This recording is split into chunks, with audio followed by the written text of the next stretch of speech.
Today's webinar is entitled 10 Countries That Don't Want to Defeat ISIS. Our presenter today is Robert Gerace, an adjunct professor here at RIT. Bob has been with RIT for 33 years and has taught 9 different courses in 3 RIT colleges, including a course in counter-terrorism for 10 years. Bob spent 27 years as a Naval Reserve Intelligence Officer, including 10 years as acting Naval Attaché to the U.S. Embassy in Nigeria. Unit assignments for all 27 years were in support of the Defense Intelligence Agency. Bob holds a master's degree in National Defense and Strategic Decision-Making from the Naval War College in Newport, Rhode Island. Bob recently retired from Paychex, where he was a senior leadership and management trainer. Thank you for joining us today, Bob. All right. Thank you very much, Katie. All right. Good afternoon, everybody.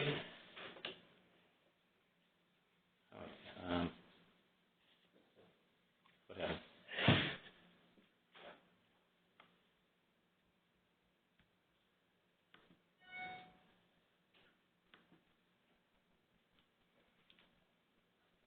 Okay, how do I advance?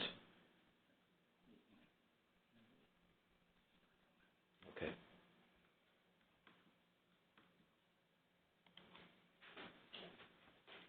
We have a technical difficulty. We'll be with you in just a few seconds. Okay, can I use this? No. Okay. Okay. Katie's already gone through my background, so I think you've got that on the screen in front of you. I thought I would open with a quick question. How many of you out in the audience have served in the military? Can I see a show of hands?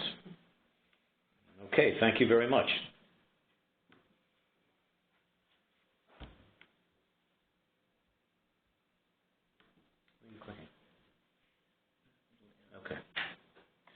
Okay, let's start out with some background information on ISIS. I thought it would be helpful for us all to have a common platform. So we can go back a number of years to Al-Qaeda in Iraq, AQI, and how did that become ISIS? If you all remember the Soviet invasion of Afghanistan in the 1980s, one of the key figures to emerge was Osama bin Laden. He became #1 in the Al-Qaeda movement, and just for a frame of reference, he is from Saudi Arabia, a very wealthy individual, and he's a Sunni. After the United States saw the defeat and the evacuation of Afghanistan by the Soviets, the United States had promised nation rebuilding, which never really came to pass. And this is one of the things that embittered significantly the attitude of Osama bin Laden toward the United States. So he was soon joined by Ayman al-Zawahiri, who became the #2 person in Al-Qaeda. Zawahiri was an Egyptian doctor. He also is a Sunni. And as the counterinsurgency began in Iraq, there was the emergence of another individual, Abu Musab al-Zarqawi, and you see him here at the bottom of the screen. He became the key person in Iraq, the Al-Qaeda in Iraq movement. But his atrocities and his slaughter of innocent people became so severe that he was actually divorced by or separated from the Al-Qaeda movement, so he was basically on his own until he was taken out by a U.S. drone strike. So the rise of ISIS, how did that happen? After the defeat of Saddam Hussein by the United States and some allied forces, there was an opportunity of getting a replacement government, but why replace a Sunni Ba'athist government with another Sunni Ba'athist government without Saddam Hussein? So the United States supported the election of a Shia Iraq president who was elected. So we have a number of fired Sunni Ba'athist officers who are without a job, without an income, but they were the ones who were most trained. So they formed an insurgency force around 2002. And what became of that was a force of about 2,000 to 5,000 jihadists. Now, a number of years later, President Obama would refer to this group as a junior varsity. But I'd like to refer you to that next item here, how that junior varsity, what he had referred to as untrained, under-equipped, a junior varsity, not capable of sustaining any kind of a long-term insurgency, has since grown. And some estimates are 20 to 25,000 people. But I'd like to draw your attention to those 2 asterisks that I have after that particular bulleted point. In terrorism, what we find is that for each person who is a jihadist, there's one person who's building a bomb. There's another person who's digging a hole. There's another person who's a spotter, and yet another person who's the detonator. So for every person carrying a rifle, there might be as many as 4 or 5 other individuals. It's a multiplier effect, representing the total force of the insurgency. We also have found that there are a number of foreign fighters who have been conscripted or have voluntarily come from other countries, a great deal of other countries.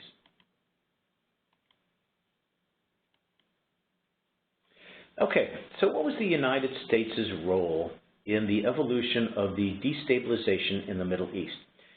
I came across something rather interesting from some news analysts recently who took a look at who was the president at the time, what was the country involved, what was the reason for going in there, and what was the outcome. So take a look at George Bush the First. If you all remember, in the late 1980s, there was an invasion by Saddam Hussein from Iraq into Kuwait in order to annex Kuwait and take control of the oil fields which he felt Iraq had possession of and a privilege to possess. The reason was a good one for us, pushing back with a coalition force of over 21 different countries that was orchestrated by Secretary of State James Baker at the time. We pushed them back across the borders. We defeated their military. So the outcome was good. And then after the Clinton administration, we now have the George Bush II administration. The decision was made to go to Iraq in order to seek out the weapons of mass destruction, which, by the way, didn't exist, and also the chemical weapons, which, by the way, didn't exist. So it turned out to be a bad reason. Despite the compelling evidence that Secretary of State at that time, Colin Powell, provided at a United Nations presentation, it really, in fact, was faulty intelligence. So the reason was bad and the outcome was bad. We're still there 2 decades or a decade and a half later. But then George Bush II also chose to invade Afghanistan to go after the head of the snake, Osama bin Laden, thinking that if you cut off the head of the snake, that the rest of the organization would collapse. So the reason initially was good. The outcome is bad. We are still there some 15 years later. With the Obama administration, he inherited Kuwait and Afghanistan and also chose to cause the influence of the overthrow of Muammar Gaddafi in Libya. But the reason for going in there was bad because there was no replacement government, no other head of state that could be turned to. So there was a destabilization and a vacuum, a power vacuum that ISIS has since filled. So the reason was bad and the outcome has been bad, including the raid on Benghazi that many of you remember. So in the waning years, the last 2 years of the Obama administration, what are some of the things that have been done to combat ISIS? We have had tens of thousands of fighters killed, according to news reports. Yet, somehow, they keep filling their ranks. ISIS continues to make up for their losses, so I'd like to refer to this item here about body count. I grew up in the Vietnam era, and I remember reading almost on a daily basis that there were 500 insurgents killed, and another 700, and another 300. And if you did the math at that time, it would appear that there would be nobody left on the other side. But in fact, there were hundreds of thousands of Viet Cong and North Vietnamese people. And I think we're seeing the same thing occur here. We're seeing reports on a day-to-day basis of this BDA, a battle damage assessment. Yet there continue to be 1,000 or more each month recruited from a number of different countries. And this last item on this particular slide, bombs, the number of bombs are up 50% for January through May of this year compared to last year. So there certainly is a stepping up of the tactical impact under the Trump administration. So let's learn a little bit more about ISIS. Now, I'd like to focus in the next few minutes on some of the atrocities that are being performed and where this fits into the great strategic analysis of what we're trying to accomplish with the overthrow of ISIS. To do this, I'd like to refer to the Hague Accords and the laws of armed conflict. These have existed in 4 different forms over a number of decades. The first one I'd like to refer to in the Geneva Conventions is something called the requirement of necessity. And this means that you can only attack targets to achieve a military objective. Now, let's pause here for just a second. If you think about what ISIS is doing with some of the jihadists, they're blowing up innocent people in markets. They're blowing up people in mosques.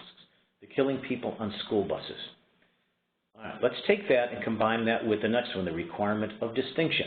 And that means that soldiers must wear identifiable uniforms, which they are not. And structures like hospitals and mosques, United Nations or other NGO, non-governmental organization facilities can be targeted only if they're used as military sites. So let's take a look at this thing that I've paused on here for just a second. It's called Baby Kitty rockets. It actually stands for Katyusha rockets, and these are manufactured by the Chinese, and they're sold to a number of different countries. You can imagine a truck with a 4x3 configuration of rockets on the top. There's a tendency in Iraq, also in Syria, also in Palestine, for them to pull, for the enemy, for the insurgents, to pull these alongside of a school or a mosque or a hospital and fire off the rockets and then drive away. Now, with our acquisition radars on our side, we have the ability of finding out exactly where these are launched, and we can put those into the coordinates and fire back. But by then, the rocket launches are gone, and we hit a school or a hospital or some kind of a government building, killing women and children, so there's great publicity value there for the enemy. The last one here is human treatment. There should be no torture, no desecration of human remains. I'm referring here to atrocities and genocides. So let's go there. When you take a look at what's been done over the last 10 or so years, there's been the killing of Coptic Christians. Some of you may remember the horrifying video site that appeared of the decapitation of 13 Coptic Christians. Very recently, within the last month, there was also a bombing, a suicide bombing, and shooting up of a bus of about 26 Coptic Christians. Jews, the Yazidis. Some of you may remember the story of the Yazidis a number of years ago being trapped on a mountain. They were being chased up the mountain by the ISIS troops, and they were surrounded on three sides. And it wasn't until the United States came in with helicopter gunships and laid down some suppressive fire to allow the Yazidis to save themselves by going down the other side of the mountain. It's also interesting to take a look at this last one, infidels without human rights. Anyone who is a non-strict believing Muslim is considered an apostate or an infidel, and they have no human rights and therefore deserve to be killed. Some of the atrocities. Roughly 33,000 people killed overall in the area of Syria and Iraq. About 1/3 of Syria's Shiite Alawites have been killed by Sunni ISIS. And an interesting point to ponder here, is this a part of Bashar al-Assad's fear? Think about this. Right now he has his hands full by the rebels who emerged a number of years ago as part of the Arab Spring. They were looking to overthrow a dictatorial government and to form a democratic process. Assad has fought back significantly with horrible atrocities that have killed probably 400,000 to 500,000 Syrian residents and caused the depopulation of somewhere around 1/3 to 1/2 of the country. So there's a genocide going there. But let's pause for just a second and think about what would happen if ISIS takes control of a Shiite country. Sunni ISIS taking control of a Shiite country. That would lead to another genocide. Assad would fear that the entire sect of Alawites would be assassinated, killed in a genocide. So I hate to say it this way, but pick your genocide. I think those are two horrifying scenarios. Some of the other atrocities. I don't think we have seen in recent times things as horrifying as some of the beheadings, the crucifixions, some of the massacres that we just referred to, the genocide and so forth. And they're doing these in extremely brutal ways by, in some cases, freezing, burning them inside cages, pouring them with nitric acid or putting them into a vat of nitric acid. This is also applying to some young women who refuse to be sexual slaves. Part of the horrifying destruction going on that we have seen is the destruction of some of the antiquities, things that have been around not just for centuries but for hundreds or thousands of years. This is the seat of civilization. And ISIS is viewing some of these as being idolatry, so they're either destroying them or blowing them up. And the most recent one is this one right here in the middle, the Al-Nuri Mosque. This was blown up earlier in the month of June 2017, just a very short time ago. It has been a key tourist attraction, a very sacred site, and it was blown up. A couple of others. All right, so now let's add to this mosaic the caliphate.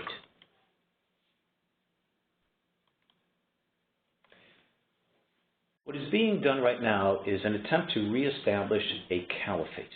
And this goes back to June 2014 in the town of Raqqa, Syria. It was intended to become a worldwide Muslim movement that was to try to replicate what had been done back in 632 in the Arabian Peninsula, and to be considered a succession plan for the Prophet Muhammad. And the person who is the self-proclaimed caliph is this individual right here, Abu Bakr al-Baghdadi. Now, some of you may remember that name from this last week, where the Russian government has claimed to have killed him in a missile strike. There is no verification of that, so we can't say if that is true or not. But here he is, Abu Bakr al-Baghdadi, the caliph. Now we're seeing a change in the initials that I'm using here. The caliph of ISIL, not ISIS. There are 4 different terms that are being used to describe this jihadist group. It started out as al-Qaeda in Iraq and emerged, as I mentioned earlier, as Islamic State in Syria, ISIS. But as they began to spread from Syria into Iraq, that area is called the Levant. So now we see this as the Islamic State in the Levant. Another term that's being used is Daesh, D-A-E-S-C-H. It is a very profane term used to describe someone who is under your foot, someone you are subjugating. And this is so offensive to the people in ISIS that they actually are able to or allowed to cut out a person's tongue for saying this or to kill them. So Baghdadi is a Sunni militant, and he has now control over western Iraq and Syria and Libya and Afghanistan, a very broad swath of territory. So brutal are his techniques that there is a $25 million reward for his capture or death.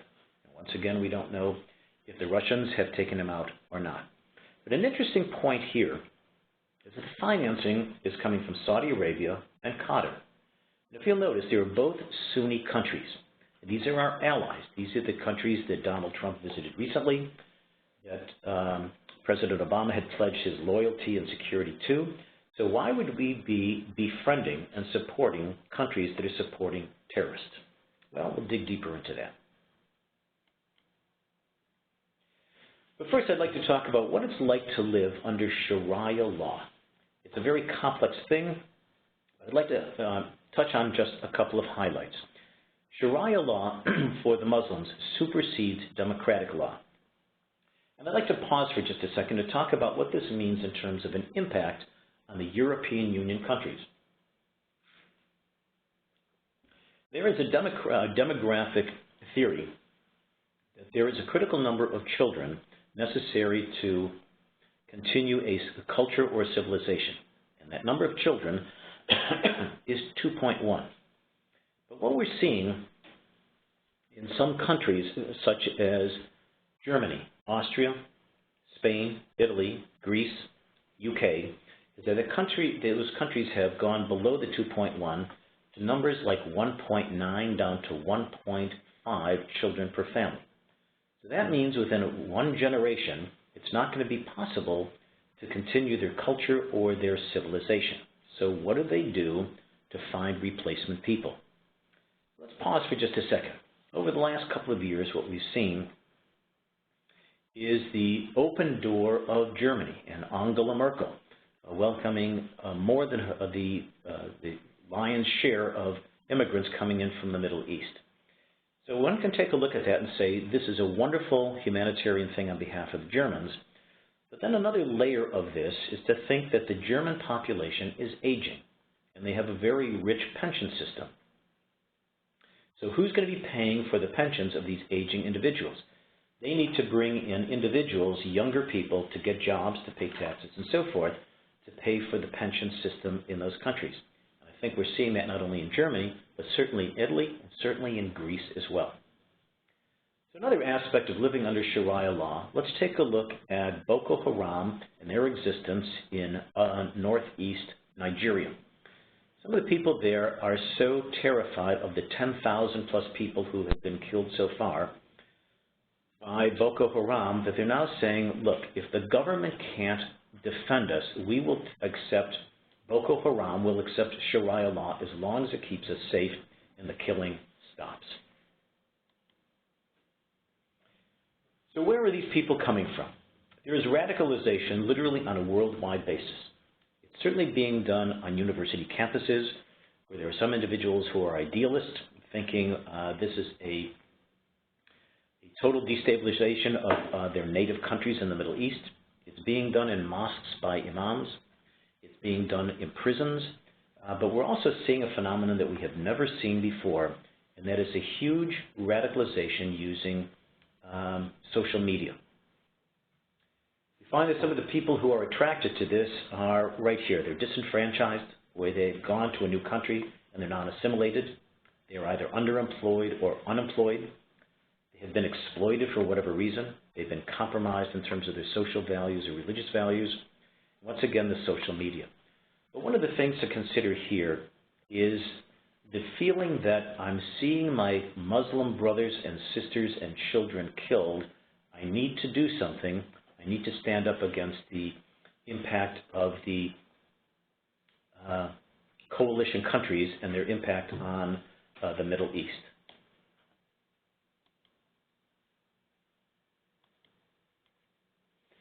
Okay, so part 4. Why does the world really not want to destroy ISIS?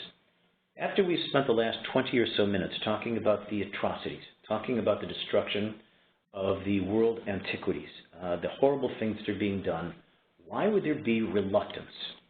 So let's start with Syria. What I've tried to identify here, and you see with these 3 arrows, there is an unholy alliance or a hegemony. And a hegemony, by that I mean the dominance of 1 or 2 countries over others. What we see here is an unholy alliance of Iran and Syria and Lebanon. And if you'll notice, these are 3 Shiite countries. Also sandwiched in there is Iraq, which is another Shiite-dominated country, at least at the present time. So how do they avoid the U.S. regional control? What we're seeing here is something called the Shiite Crescent, and we're going to come back to that a little bit later. So let's take a look at Syria right now, where much of the atrocities are occurring.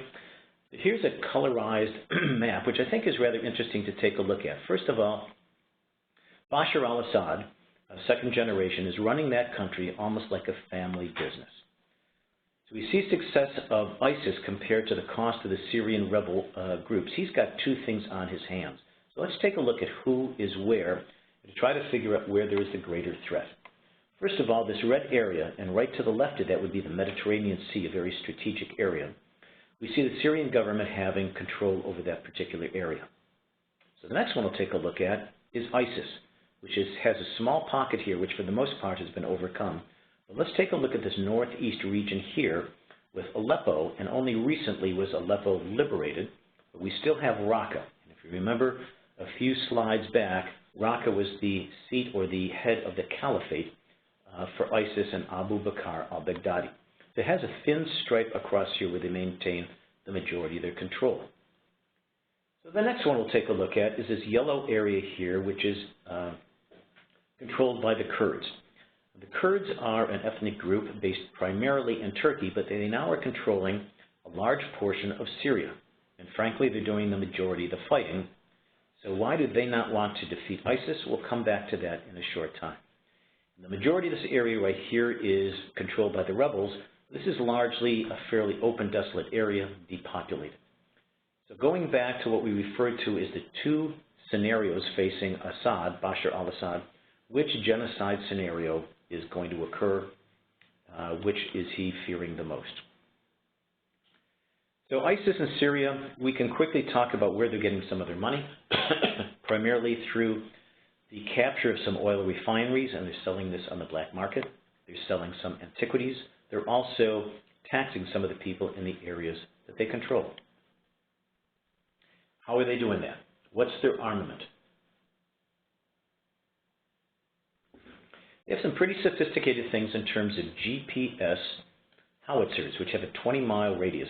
So when they decide to lay siege to a particular town or village or even city, they can start shooting from far away to create discord, evacuation, to allow them to move in with lesser resistance.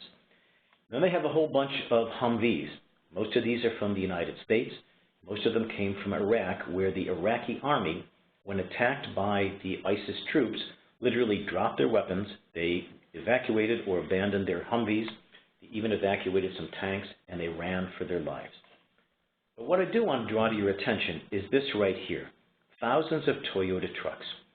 The question arose within this last year, wait a minute, they've got hundreds, if not thousands, of Toyota trucks. Is Toyota supporting ISIS? And the answer was no. Toyota said they're not selling trucks to ISIS, but what we have found out is that there might be a broker in Europe or a broker in the United States. As a matter of fact, some of these Toyota trucks have United States dealership stickers on the back. So a broker would buy up a number of these things and then sell them to a second broker, and then that person would sell them to possibly a third broker, so the chain of custody becomes very cloudy.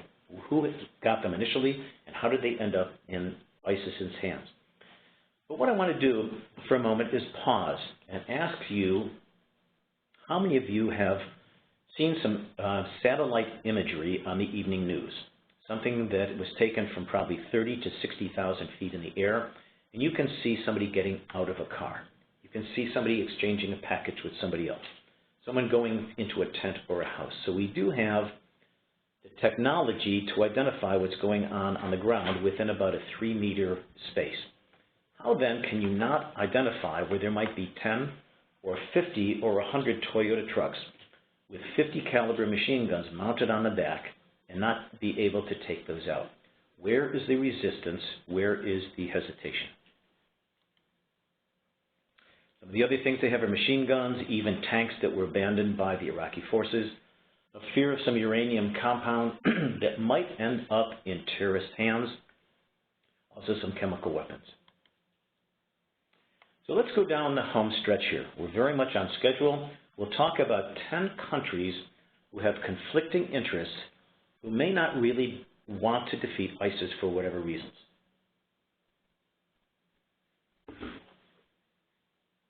So, the first one we'll turn to, oddly enough, is the United States.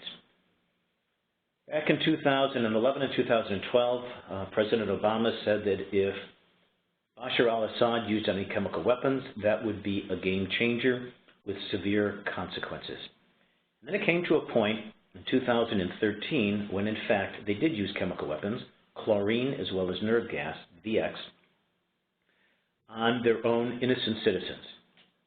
There were also some other horrifying things, not part of the red line, but for those of you who are not familiar with a barrel bomb, just envision a 55-gallon drum filled with ammonium nitrate, which is a fertilizer, and fuel oil, which makes it an explosive. This is similar to the bomb that was used in Oklahoma City. It took out the entire front of a government office building. And then they fill it up with nuts and bolts and nails, and they drop that out of a low-flying airplane or a helicopter.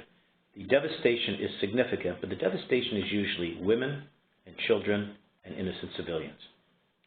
So after that red line was crossed and there was no retaliation by the United States, it emboldened Russia, it emboldened Syria to go further into their warlike techniques. There was an increase under the Obama administration starting in late 2014. We did attempt to train and arm some rebels, but you may remember that that turned out to be a horrible failure. We spent more than $20 million trying to train and recruit some people who would fight the ISIS jihadists. What the net effect was is they were able to come up with 6 people, only 6, a huge failure. Obama has ruled out ground troops, and let's go over here to this yellow box here for a second. We already are at war trying to overcome the insurgency in Iraq, and we're also in Afghanistan. We're also supplying logistically and with some special operations advisors and some people close to the front lines in Syria.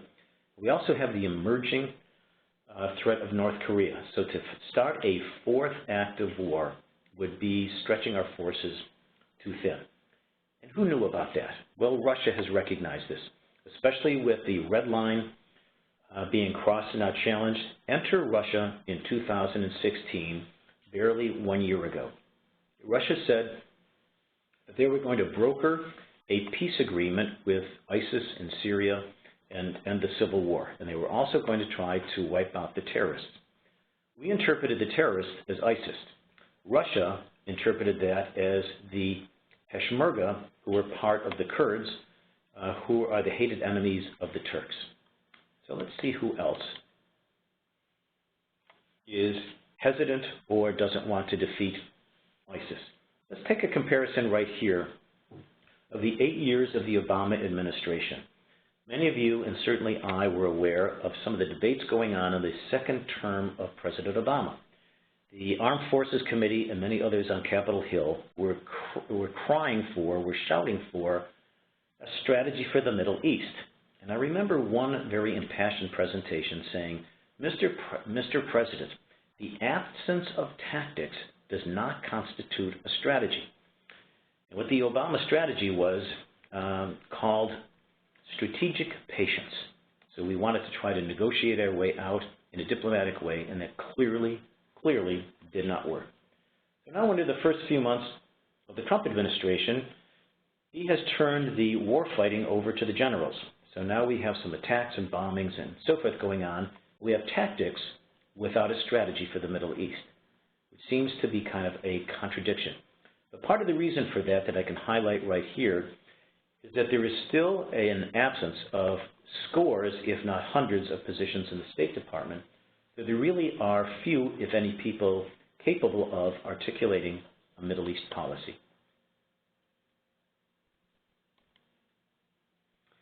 So let's pause for a second here. Back in December of 2016, there was a survey that was done by CNN, and they asked the heads of the 5 services, Army, Navy, Marines, and so forth, what do you think are the top 5 threats facing the United States? And all 5 of those chiefs of staff responded Russia and China in the number 1 and number 2 position.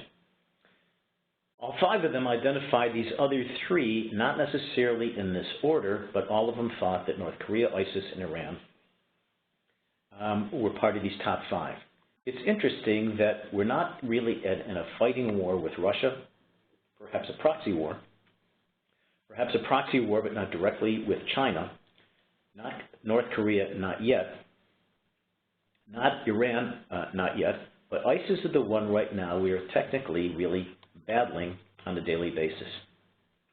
Okay, if you remember, I said that there are 3 or 4 other wars going on. Let's take a look at the staffing of conventional wars. Under the Carter administration, we were staffed to fight 1.5 conventional wars simultaneously. That would have involved something going on perhaps in Russia or in the Korean Peninsula, along with something going on in Europe. Under the Reagan administration, when he took office, he wanted to build up the military and to make the United States a powerful force once again, especially with the emergence of Islamic extremism that we saw, for example, in Iran with the taking of our embassy. So he built the Navy up to 600 ships. In the Obama administration, also the Clinton administration, we saw a degradation or a reduction of that to 1.25 conventional wars. Now think about this. We've gone from 600 ships in our Navy to 297 as of about 2 months ago, of which only 97 of those are deployed. Now, not all 97 of those are warships. Some of them are supply ships and replenishment, repair ships, and so forth. So they're not all warships. So if you take whatever fraction of that 97 that is and divide that among 5 or 6 theaters around the world, it spreads us very thin. In Trump's first few months, he's saying he wants to take that from 6 carrier groups up to 12, but you can't really build a carrier overnight. It takes probably 2 or 3 years to build, another 2 or 3 years to fit, another 2 or 3 years to make it seaworthy. The second country that doesn't want to necessarily defeat ISIS, which has a different agenda, is Turkey. Now, they've had some sobering realizations over the last 3 or 4 months with attacks in Ankara, also in Istanbul. But they don't want to defeat ISIS at the present time because they are looking primarily at PKK. These are the Kurds, these are the Peshmerga, who are doing the majority of the fighting, but they're also seen as a terrorist group threatening Turkey. They would take a significant portion of Turkey, this area that I'm highlighting right here, and establish their own country of Kurdistan. So when the Russians said that they were going to do away or attack the rebels, they were really attacking basically a good portion of the Kurds. Let me draw your attention to this point right here, the refugee card. What do we mean by that? If you take a look at the geography here, the majority of civilians fleeing Syria are coming up through Turkey and coming across and are in refugee camps along the northern borders here. And Erdogan is saying, I need to have the Kurds defeated so they're no longer a threat to me, otherwise I will play my refugee card. In other words, I will release these refugees into Europe and you have to deal with the humanitarian and financial crisis. Oh, by the way, this last item right here, there have been some recent meetings between Vladimir Putin and Erdogan, so we wonder to what degree there's going to be a new alliance.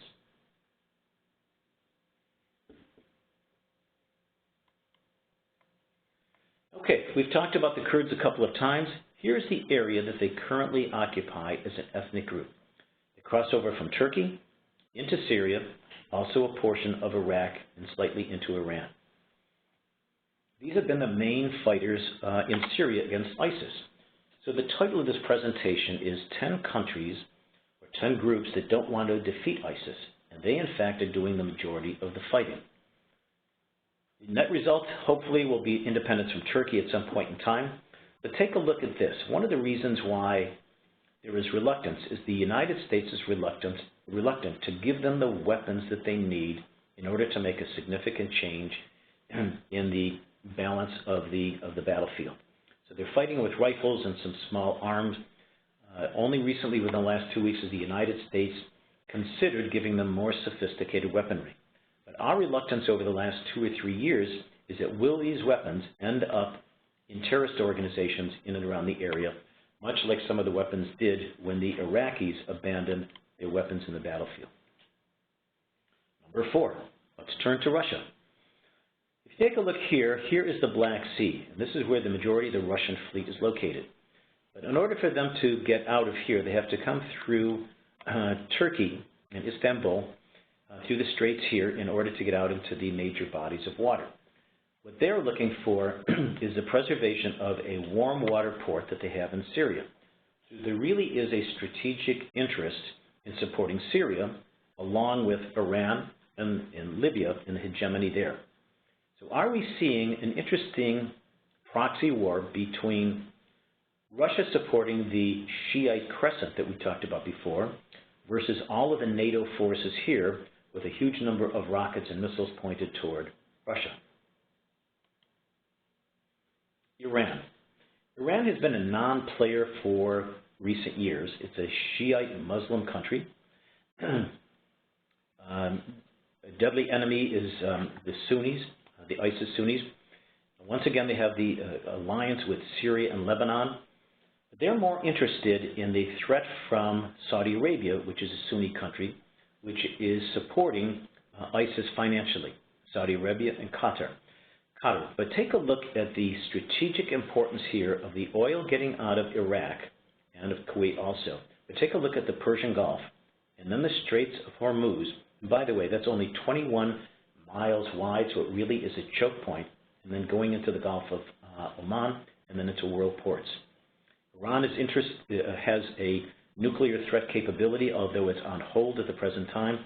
But we really take a look at this and say, what are the threats of Iran to the sea lanes of communication, the strategic interest of the United States? Number 6, Yemen. Here's the country of Yemen.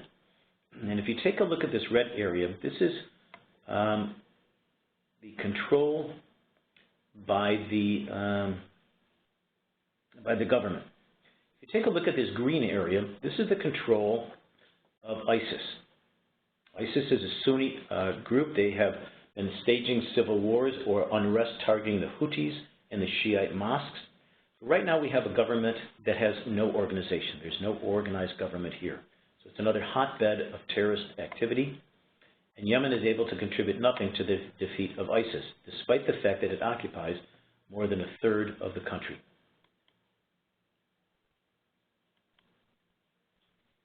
Iraq. The Iraq army was initially routed by ISIS after 2 years of humiliating defeats. The army, as I've mentioned before, had abandoned their weapons, their tanks, and so forth. Now the Iraqi army has reconstituted itself with the help of the United States and coalition forces and defeated some of the ISIS pockets. But it's not without the help of Iran. And this is rather interesting here. Iran has been our enemy for quite some time. So the United States has turned to Muqtada al-Sadr. Some of you may remember that name as being a very powerful warlord who was one of the first people to offer resistance with the Mahdi army against the United States presence in Iraq. Interesting point to ponder with the Shiite influence in Iraq and the Shiite influence in power and concentration in Iran. Why would the Shiites want to roust ISIS from any Sunni-held communities in Iraq? Or would they leave them just to be slaughtered? Saudi Arabia. Saudi Arabia is the birthplace of ISIS. Osama bin Laden being one key factor there. Birthplace of ISIS is more focused, though, on the struggle with Iran. As you take a look right across the Persian Gulf, you have Iran and then also Iraq here, Syria and Lebanon. There's that Shiite crescent one more time. So they're basically surrounded. Also, they're surrounded by, on the south, by the significant influence of ISIS in Yemen. So instead of trying to defeat ISIS, they're basically trying to support it. So let's go down the home stretch. We've got just a couple minutes to go. How about Israel? They're right in the middle of everything. They're surrounded by Lebanon and Syria, very close to Iran and Iraq, but they basically stayed out of the conflict. They have not wanted to engage. They're more interested in what's going on with Iran and the nuclear capabilities there. Even though there is a hold or a freeze on the nuclear capabilities in Iran, Israel can hardly wait for that to come to fruition. Every month, every year, it takes them one step closer to a nuclear threat. So will there ever be a preemptive strike? You may remember about 10 years ago, they did try that to take out some of the nuclear capability plants that were developed by the Iranians, but will it be too late in a short period of time? And lastly, France. Let's take a look at the map here. There have been terrorist attacks recently within the last year in London. There's also been one in the Brussels airport. Certainly 2 or 3 in Paris. Certainly one of those about a year ago was the truck going through some beautiful areas of Nice, a beautiful resort area in the Riviera. But France has some limited military capabilities despite the presence of a lot of terrorist activity there. So let's try to close this out. Who's left? There are estimates this year that there's somewhere between 19,000 and 31,000 ISIS fighters. But as I said at the beginning of the presentation, you have to multiply that by 2 or 3 in terms of the people making the bombs and planting the bombs and so forth. In some of the areas like Raqqa and Mosul, ISIS has conscripted some young men, some boys, saying that if you don't pick up a rifle and fight with us, we will kill your parents. They are literally being held hostage. Are they less capable? Have they been trained? Yes, they're less capable and they're not trained. On the other hand, they are still holding rifles. We also have about 5,000 ISIS fighters in Libya. So who else is there? In Syria, there are approximately 80,000 to 100,000 Syrian resources. But they are fighting the rebels as opposed to ISIS. They are elsewhere. About 100,000 Kurds, and about 40,000 to 60,000 jihadist resources that we see continually increasing in number. So what do we see here is we're closing this out.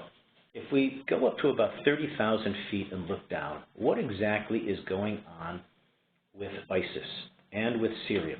Are we seeing a proxy war between Iran and Saudi Arabia, two very different sectarian bases? Are we seeing a proxy war between the United States and the NATO allies and Russia with the hegemony of Iran, Syria, and Lebanon?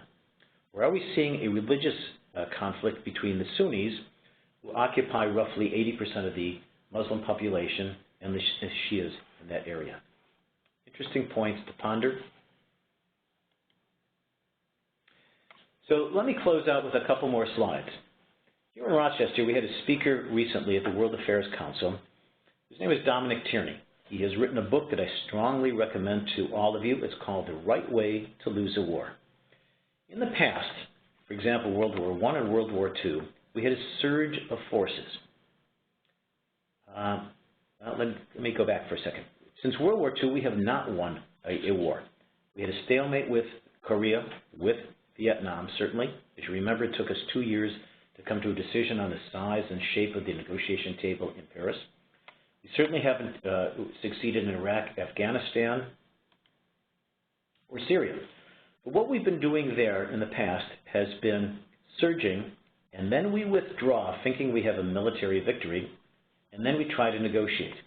So if you're in Iraq, or if you're in Afghanistan, if you're the Taliban, or if you're in Syria, you're thinking, if President Obama has announced a withdrawal in the next 2 years, we'll wait for 2 years, and then we'll take over the country. So what he's recommending in this book is an interesting approach. He says we should surge like we did in World War I and World War II, then negotiate from a position of power, and then we can withdraw. How does that play with what's going on with North Korea, the South China Sea, with Russia, and also with ISIS? By the way, considering the amount of civilian casualties that would occur with some of these here, it's just horrifying. Okay, so is there an end in sight? My personal opinion is no. Is there a political objective in Syria? I don't believe so. Is there a political objective other than just simply shooting and killing ISIS? I don't believe so.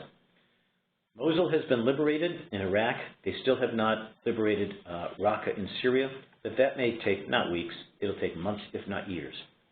Recently I came across something called the vase analogy.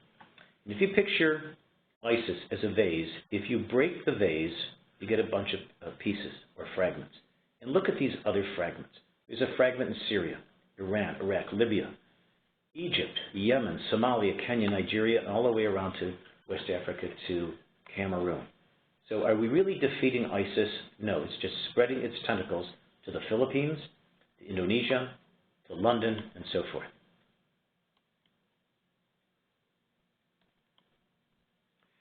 Okay, I'll open the program up to questions and comments and close with the thought, what's left to go back to?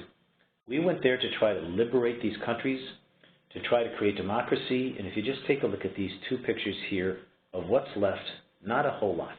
So with that, I thank you very much for being a part of the program, and I'll open this up to questions. Okay, thank you, Bob. We do have a couple questions. One is from Mary Ellen. She wanted to know why the U.S., she wanted a little clarity on why the USA doesn't want to defeat ISIL. Is it because we don't have a large enough military, too many open positions in the State Department, or is somebody profiting from selling Toyotas? Mary Ellen, I think it's all of the above, but in the Naval War College, and also probably every war college in the country, there's a book that is required reading called On War. And the author is Klaus von, forget the last name, I'll come back to that, Karl von Clausewitz. And he said for any war to play well or to be won, it needs to have a clearly stated political objective, and we don't have that. The second thing is that it needs to be affordable back home. And right now this has taken a tremendous amount of treasure and talent of our military. We've gone through 2 and 3 and 4 deployments of some of our people. But probably most important, Mary Ellen, is it has to play well politically at home. So then I think you can see the reluctance of Obama or even Trump to put more troops on the ground and have a 10-year become a 15-year war. This is now being called a multi-generational war. So I hope that helps to answer part of your question. And she asks, wouldn't the Russians want to side with Syria and defeat ISIL? The Russians are more interested in supporting Syria in defeating the rebels before they defeat ISIS. So the U.S. doesn't want to defeat ISIL because they're fighting the Russians in Syria, and the Russians are our #1 enemy. Say that again, please. So the U.S. doesn't want to defeat ISIL because they're fighting the Russians in Syria, and the Russians are our #1 enemy. We don't want to defeat ISIS or ISIL because we're not dedicating the number of forces on the ground or the logistical support in order to complete the military campaign. If you take a look at almost any news analyst over the last 2 years leading up to the election, I happen to listen to National Public Radio, to Fox, to CNN, and MSNBC. No matter what political approach you take, all of them have said that our foreign policy has been a failure. The Obama administration, and I'm not trying to speak politically here, I'm just making an observation, has really seen the creation of ISIS going back to 2002 and its development from 2,000 people to about 25 to 30+ thousand people. We have not been able to dedicate the manpower or the resources to defeat them other than to use something called strategic patience. Great, thanks, Bob. We have another question from Richard asking, what are the prospects for the Iranian nuclear program staying peaceful or at least following the letter of the treaty? Oh, I'll give you 2 answers to that, Richard. One of them is slim and the other one is none. If anything, we're just postponing the inevitable. After a period of time, we're going to see one of 2 things. Iran will eventually get the technology that they will need, or the second thing is consider North Korea. North Korea has consistently, month by month, almost week by week, tested intercontinental ballistic missiles with a nuclear capability. They will soon have the ability not only to attack South Korea, the United States, but they're going to have probably the ability to sell to terrorist organizations and rogue nations. Do you see the U.S.'s role in the world as a leading power diminishing?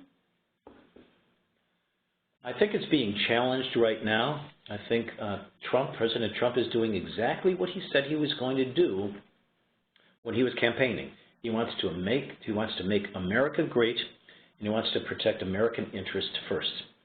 The second part of that is, for a number of years, if not decades, our European allies have not been paying their fair share of NATO support. They're supposed to pay, I think it's either between 2 or 3% of their GNP in terms of defense, and they clearly have not done that. What we've also seen is a stated reluctance by countries like Germany and Holland to commit troops to active fighting. What would Russia's strategy be to announce that they had eliminated Baghdadi? I think it's to gain attention for their world presence. Number one, they would certainly have to offer proof in the world press and the world media that he, in fact, had been killed. Whether it was at a missile strike, so they claim, but where's the proof? Where's the DNA? Where's the body? Okay. Well, thank you. That's all the time we have for Q&A. Additional questions can be emailed to ritalum@rit.edu or tweeted to @RIT_alumni with the hashtag #PoundMeRITWebinars, and we will direct your questions to Bob. Note that all participants will receive an email from us in the next few days with a link to today's webinar recording. Many thanks, Bob, for being our distinguished speaker today, and thank you to all of our listeners for joining us for today's webinar. The next installment of Me RIT will be on Thursday, July 13th with Dr. Eric Hittinger, Assistant Professor on the Public Policy Department in the College of Liberal Arts, and Dr. Matthew Hoffman, Assistant Professor and Director of Applied and Computational Mathematics MS program in the College of Science. Mark and Eric will present on climate, science, economics, and policy. Stay tuned for an email inviting you to register for this webinar and more at rit.webex.com. Thanks again for joining us. Please let us know what you thought of the webinar through the brief survey, which will pop up when you exit the webinar. To exit, all you need to do is close your window. Thank you again, and have a great day.